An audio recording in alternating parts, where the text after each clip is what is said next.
Bismillahirrahmanirrahim. Alhamdulillah ala ni'amihi wa fadlih alladhi amarana birridha ala qada'ihi wa ikhtiyarih. Ashhadu an la ilaha illallah wahdahu la sharika lahu fi uluhiyyatihi wa rububiyyatihi. وأشهد أن سيدنا محمدا عبده ورسوله خير خلقه صلى الله وسلم على سيدنا ومولانا محمد نور عرشه وعلى آله وأصحابه وذريته وأتباعه أما بعد. Yang kita hormati dan kita cintai para habaib, para alim ulama, muhibbin, hadirin, hadirat, rahimakumullah. Pertama-tama kita memanjatkan puji dan syukur kehadirat Allah Subhanahu wa ta'ala yang telah mengumpulkan kita bersama-sama di majelis yang penuh berkah ini. Dan semoga Allah selalu mengumpulkan kita di dalam tempat-tempat kebaikan dan takwa. Kemudian kita juga mengucapkan, menghaturkan puji dan syukur kehadiran Allah Subhanahu wa ta'ala, yang mana sampai saat ini kita masih digolongkan dalam golongan orang-orang yang menuntut ilmu. Dan kita mohon doa kepada Allah agar sampai akhir hayat kita dimasukkan dalam golongan orang-orang yang menuntut ilmu. Salawat dan salam tidak lupa kita haturkan kepada junjungan kita Nabi besar Muhammad sallallahu alaihi wasallam dan kepada seluruh keluarga, para sahabat, zuriat dan pengikut beliau sampai hari kiamat nanti. Para muhibbin rahimakumullah, al-hikmatu tasi'ata asyrata minal hikamil ataiyah. Qala al-imam Ahmad ibn Athaillah as-Sakandari rahimahullah wa nafa'ana bi'ulumi. Hikmah yang ke-19 dari al-hikam, berkata Al-Imam Ahmad bin Athaillah As-Sakandari rahimahullah, la tatlub minhu ayyukhrijaka min halatin liyasta'milaka fima siwaha falau aradaka lasta'malaka min ghairi ikhraj. Yang artinya, janganlah engkau meminta daripada Allah bahwa Dia mengeluarkan engkau dari satu keadaan agar Allah pekerjakan engkau pada keadaan yang lain.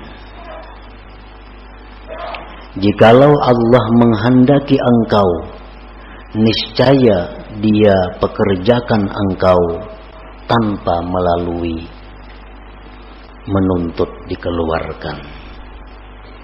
Itulah kurang lebih artinya hikmah yang ke-19 ini.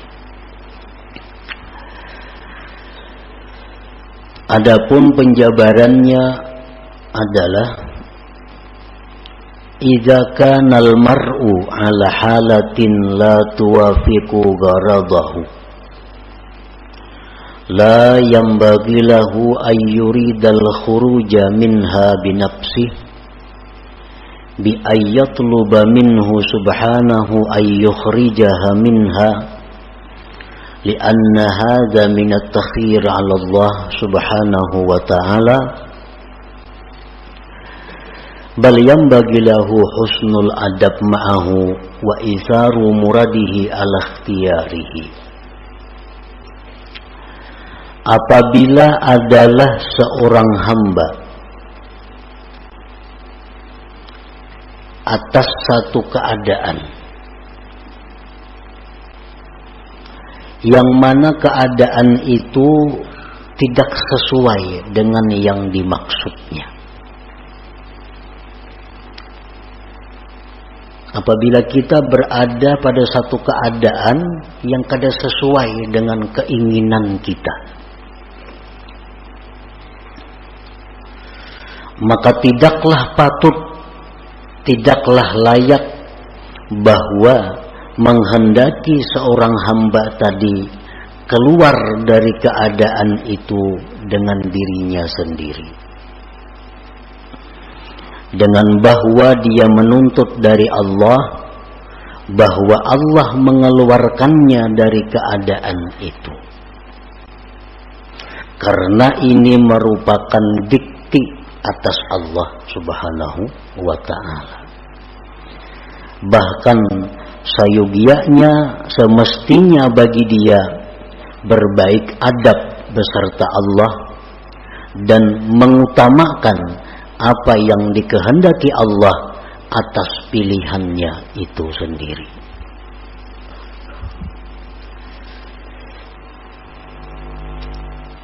Illa idza kanat haluhu, kecuali apabila keadaannya itu ghaira mardiyyin lillah subhanahu, kecuali bila keadaannya itu tidak diridai oleh Allah. Au aikatan min wazaifihi diniyah wal amali bil a'mali shalihah, atau keadaan itu mencegah dia dari tugas-tugas keagamaannya dan beramal dengan amal-amal saleh, maka boleh bagi dia meminta kepada Allah bahwa Allah keluarkan dia dari keadaan yang demikian itu. Fahuwa min alamati ma'rifatil abdi bi rabbih subhanahu wa ta'ala, maka itu merupakan tanda ma'rifatnya seorang hamba dengan Allah subhanahu wa ta'ala. Nah, para muhibbin rahimakumullah, artinya kalau kita berada di suatu kondisi, di suatu keadaan, situasi yang tidak sesuai dengan keinginan kita, maka janganlah kita minta kepada Allah bahwa dipindah dari kondisi keadaan itu kepada keadaan lain. Jangan kita minta kepada Allah bahwa kita ini dipindahkan kepada keadaan yang lain, karena itu namanya adalah mendikti atas Allah. Hendaknya kita menerima keadaan itu dan berbaik adab beserta Allah, dan inilah merupakan pilihan Allah yang dia utamakan daripada pilihannya sendiri. Kecuali bila mana keadaan yang dia alami saat itu keadaan yang tidak diridai Allah. Dia berada dalam situasi yang tidak diridai Allah, atau di dalam situasi keadaan yang mencegah dia melaksanakan tugas-tugas keagamaan atau beramal amal saleh. Nah, maka boleh baginya minta kepada Allah agar dikeluarkan dari situasi itu kepada keadaan yang lain. Nah, itulah tanda orang yang ma'rifat dengan Allah subhanahu wa ta'ala. Nah, para muhibbin rahimakumullah, secara rinci lagi para ulama menjelaskan, fal arifu billah idza kana a'zab la yatamanna zawaj. Orang yang sudah kenal dengan Allah itu, apabila dia tidak mempunyai pasangan, baik bujang, duda, janda, dia tidak minta kepada Allah agar diberi jodoh. Ini orang yang arif dengan Allah. Ini bujang atau duda atau janda, ada berpasangan lah. Nah itu ngarannya satu keadaan. Ini keadaannya bujang, keadaannya kada belaki, kada begini. Inya kada minta kepada Allah agar diberi jodoh. Kada minta.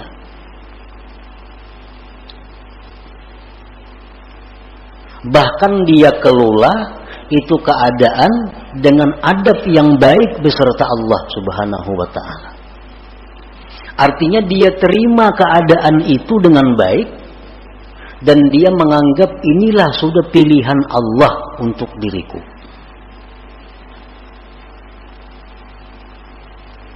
Nah, kecuali keadaan itu, keadaan membujang atau kada berpasangan tadi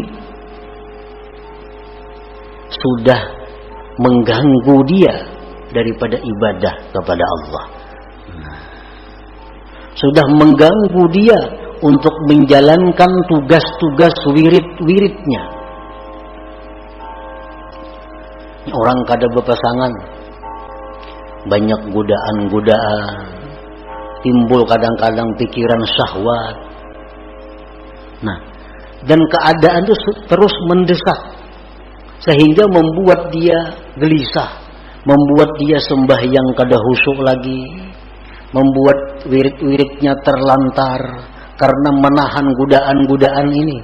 Nah, kalau sudah demikian halnya, dia boleh minta kepada Allah agar diberi pasangan hidupnya. Nah, selama ibadahnya teratur baik, selama dia bisa menjaga diri dari hal-hal yang diharamkan, dia tidak akan minta jodoh kepada Allah. Karena itu menganggap sudah pilihan Allah yang terbaik bagi dirinya. Nah, itu contoh orang bujang atau duda janda nang ma'rifat kepada Allah Subhanahu wa ta'ala. Jadi kadang minta jodoh lawan Tuhan, apalagi mencari jodohan manusia ke situ kamari. Lawan Tuhan aja kadang minta jodohnya.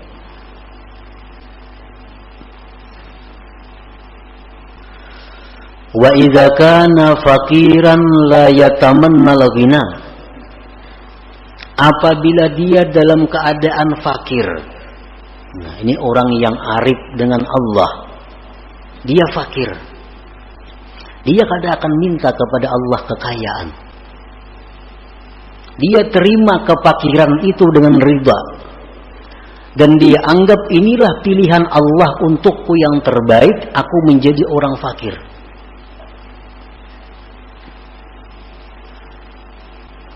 Nah, kecuali apabila sudah kefakiran itu membuat dia terganggu ibadah kepada Allah, apabila kefakirannya itu sudah menghalanginya berbuat amal-amal yang saleh, nah maka di saat itu dia bisa memohon kepada Allah agar dipindah daripada orang fakir menjadi orang yang berada atau orang kaya. Ini sudah fakirnya sudah sulit nih, sudah kada bisa lagi beribadah kepada Allah. Nah, sudah kada kawa lagi melaksanakan wirid-wiridnya, sudah kada bisa lagi menuntut ilmu karena kada berduit. Menuntut ilmu perlu duit. Ini sudah kada berduit lagi, menuntut ilmu kada kawa lagi, pikiran kada karuan, beribadah sudah kada nyaman lagi. Nah, di saat itulah dia boleh mohon kepada Allah agar diberi kecukupan, diberi Allah kekayaan. Selama kefakiran itu tidak menghalangi ibadahnya, selama kefakiran itu tidak menghalangi wirid-wirid agamanya, nah maka di saat itu dia riba dengan keadaan itu dan tidak minta agar dikayakan oleh Allah Subhanahu wa ta'ala. Wa idza kana maridan la yatamanna sihhah. Apabila dia sakit, dia tidak ingin sihat. Dia tidak ingin sihat. Ini sakit. Tapi dalam keadaan bisa melaksanakan tugas-tugas keagamaan, bisa beramal saleh, sakit ini tidak akan diusahakan untuk disembuhkan. Dan dia tidak akan minta kepada Allah kesembuhan. Tetapi kalau sakit ini sudah mengganggu, nah tugas-tugas keagamaannya, sakit ini sudah mengganggu wirid-wiridnya, sakit ini sudah mengganggu menuntut ilmunya, nah di saat itulah dia minta kepada Allah kesembuhan dan kesehatan.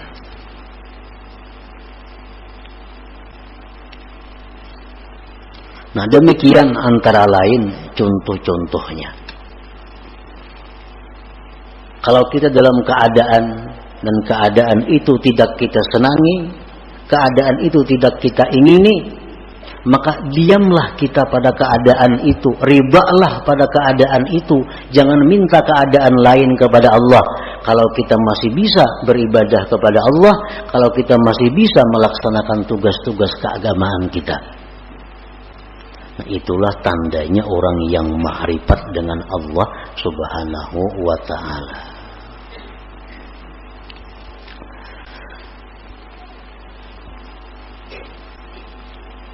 Wa idza kana mutazawwijan la yatamanna al-firaq.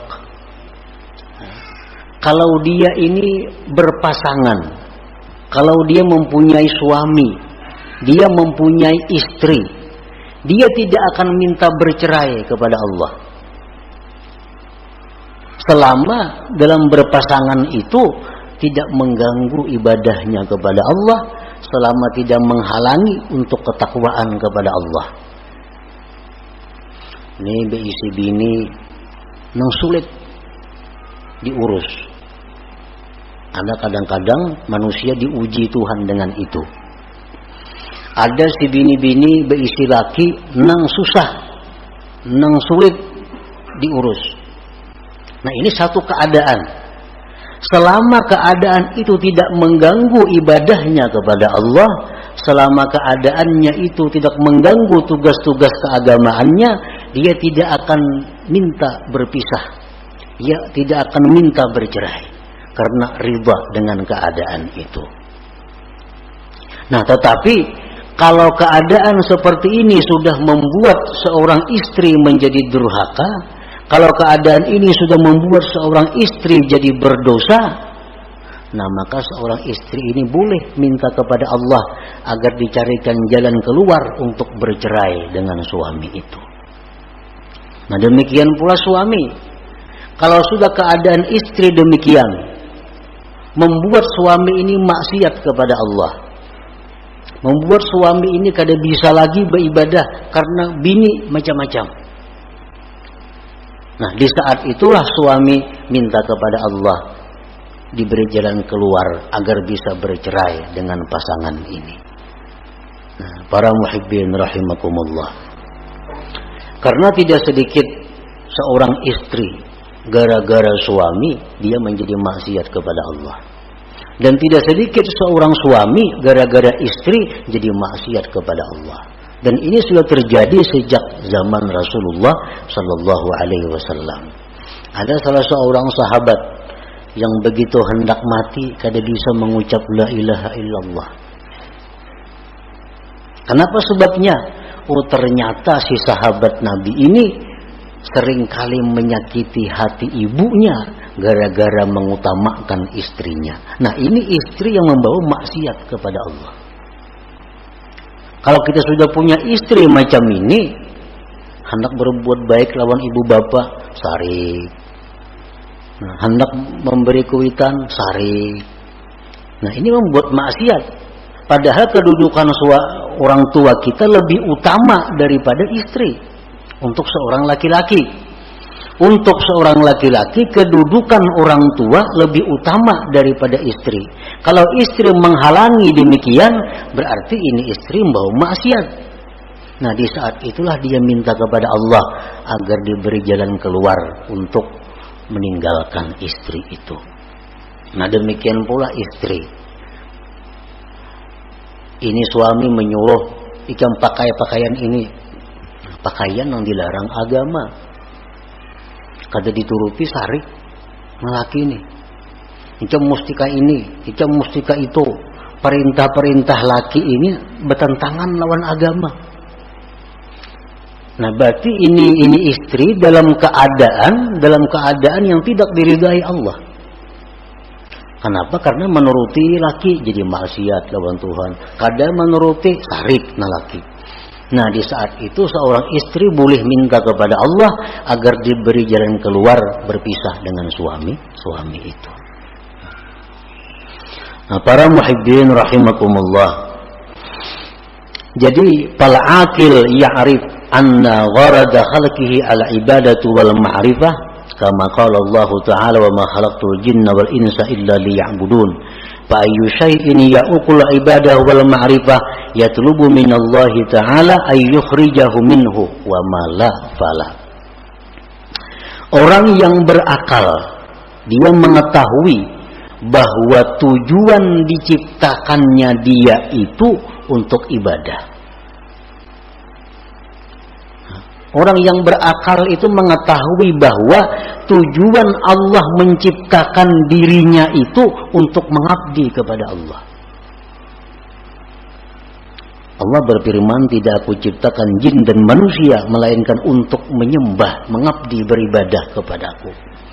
Nah, maka sesuatu apapun yang menghalangi ibadah dan ma'rifat, maka dia akan minta kepada Allah dikeluarkan daripada keadaan itu. Nah, para muhibbin rahimakumullah. Jadi Allah menciptakan kita ini adalah untuk beribadah kepada Allah. Dan kita kada bisa beribadah kepada Allah kalau kada punya sarana dan prasarananya. Allah sediakan kita ini usaha. Allah sediakan kita pekerjaan. Allah sediakan kita macam-macam. Untuk apa? Agar semua itu membawa kepada ibadah. Nah, itu tujuan hidup yang diketahui oleh orang yang berakal. Lalu apapun pekerjaan, apapun keadaan yang menghalangi tujuannya itu ibadah, dia akan mundur dari keadaan itu dan berpindah kepada keadaan yang lain. Nah, ini orang yang berakal. Jadi tujuan hidup ini bukan kita berdagang, bukan. Tujuan hidup belaki, bukan. Tujuan hidup babini, bukan. Tujuan hidup berusaha, bukan. Nah, usaha suami istri itu hanya jalan untuk beribadah kepada Allah. Kalau semua ini menghalangi ibadah, berarti mesti ditinggalkan, dicari jalan yang lain. Nah, para muhibbin rahimakumullah. Nah, disitulah kita merenungi, disitulah kita disuruh tafakkur. Apakah selama ini aku hidup hanya untuk dunia atau aku hidup untuk ibadah? Bila mana aku hidup untuk dunia, berarti aku menyalahi kudrat diriku, fitrah diriku. Bila aku hidup untuk ibadah, berarti aku di jalan yang benar. Nah, jadi silahkan berdagang, silahkan berusaha. Tapi ingat, usaha ini diciptakan Allah untuk ibadah. Nah, silahkan bergaul, silahkan berkawan, asal semua itu membawa kepada ibadah. Nah, jadi apapun pekerjaan, apapun keadaan yang menghalangi kita ibadah, itu mesti kita ditinggalkan, mesti kita tinggalkan. Kalau kita tidak ingin rugi di dunia dan akhirat. Jangan sampai kita ini dilalaikan oleh hal-hal yang sifatnya duniawi. Ya ayyuhalladzina amanu la tulhikum amwalukum wa la auladukum an dzikrillah wa may yaf'al dzalik fa ulaika humul khasirun. Hai orang-orang yang beriman, Allah mengkhitab kepada orang beriman. Nang kada beriman kada diurus Tuhan. Ujar Tuhan, janganlah melalaikan akan kamu, harta kamu, anak kamu daripada zikrillah. Artinya jangan sampai kita mengurus harta, kita mengurus anak, kita lupa kepada Allah. Bila demikian halnya, Allah menyatakan kita rugi. Kalau sudah Allah menyatakan rugi itu, ya rugi yang sebenarnya. Bujur-bujur rugi artinya. Nah, itu artinya Allah bukan melarang kita mengelola harta. Allah bukan melarang kita mengelola anak. Tetapi yang dilarang Allah, jangan sampai itu melalaikan kita daripada zikrillah, daripada mengingat Allah. Karena mengurus harta kada sembahyang, karena mengurus harta sembahyang taqadha, karena mengurus harta kada sembahyang sunat, karena mengurus harta kada sembahyang tahajud, karena mengurus harta kada sempat menuntut ilmu. Nah, ini yang dikatakan rugi, ujar Tuhan. Ayo urus harta, 10 bisi perusahaan, Allah kada melarang. Tapi sembahyangnya aktif, wiridnya tabaja, menuntut ilmunya jalan.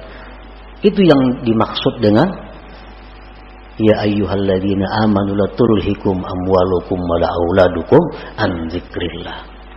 Walhasil selama kita mengejar atau menuntut atau mencari dunia, lalu kita ketinggalan satu kali zikrullah, itu sudah rugi.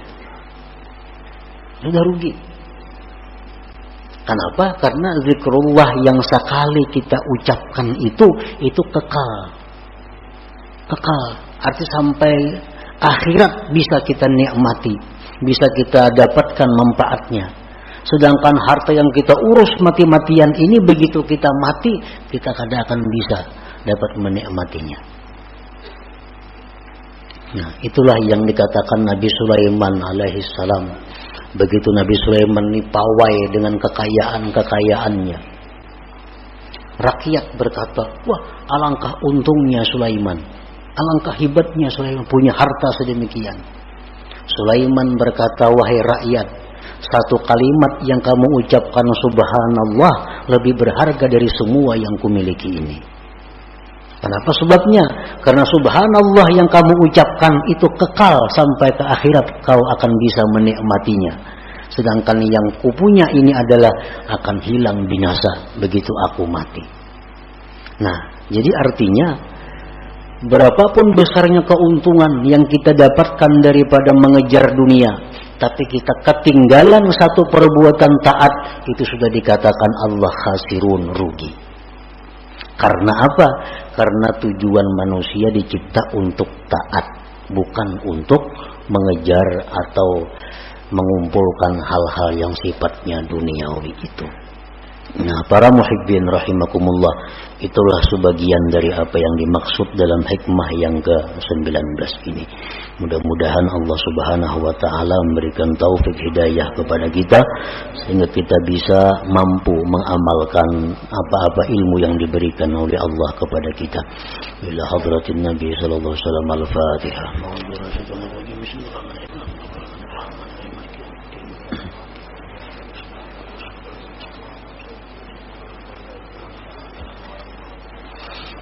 يا الله بها يا الله بها يا الله بحسن الخاتمة يا الله بها يا الله بها يا الله بحسن الخاتمة يا الله بها يا الله بها يا الله بحسن الخاتمة فيا أيها الرجل منه شفاعة صلوا عليه وسلموا تسليما.